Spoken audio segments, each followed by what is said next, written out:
One of the things that we're going to talk about today is why do we do research and why do we have to learn statistics and research design. And one of the reasons that we do this is because we need to measure the impact of things. So if it's a change in how we treat patients or the evaluation of a program, we need to see if what we think is working is really working. So we need inputs and outputs and to see what relationships there are in there and figure out what works, what doesn't work, what we should put the money towards, what we shouldn't, what we should ask people to do more of, and what we should ask people to do less of.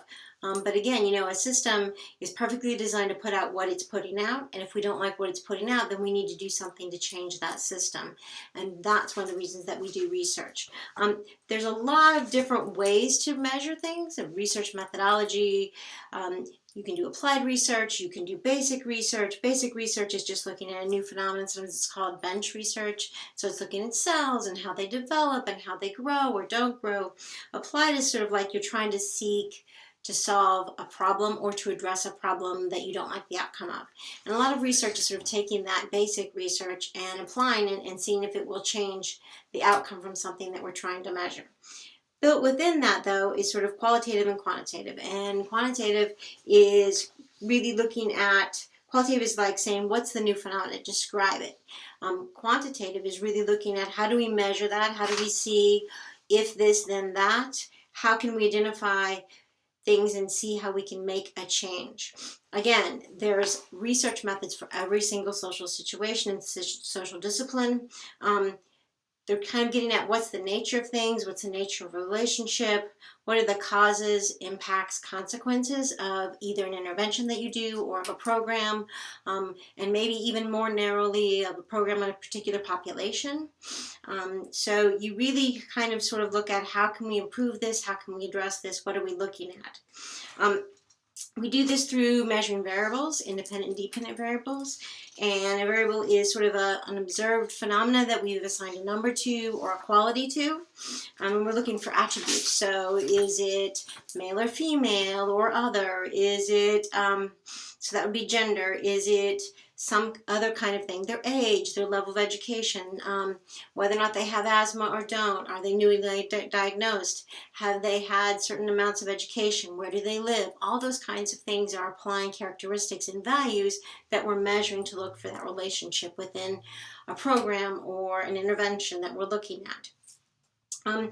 We're always trying to find out those relationships, right? And it involves at least one independent and one dependent variable. And then independent variable has to happen first, and then it impacts the dependent variable. So it's if this, so if this program intervention happens, then we'll reduce this. Or if we do this program, we'll get less homelessness. Again, it's this if this, and the intervention independent variable can be a program, it could be giving people money, it could be all kinds of things, but you have to define that as a relationship, right?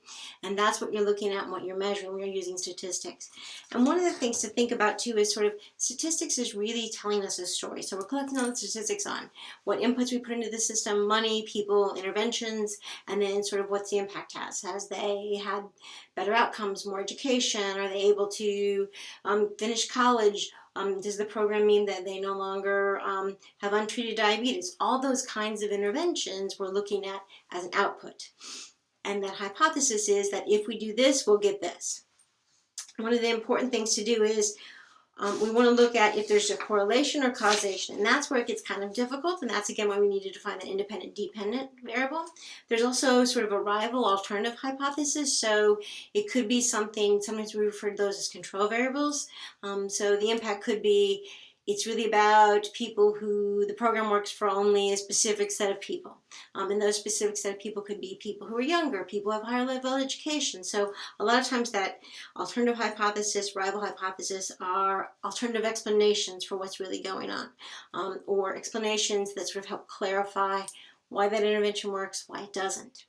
One of the things you need to think of though is that we're trying to really see what impact we can have and how we can change things to have a better impact or improve things. That's sort of so what? So what if we learn this? What does it mean? What does it imply that we do differently? How do we change things to get the outcome that we want? Again, the whole purpose of doing research is not just because it's interesting to know, it's because we're looking for those relationships, we're looking to see the impact of interventions, we're looking to use money wisely, we're looking to really understand a question. You could say, oh, there's lots of violence in Chicago.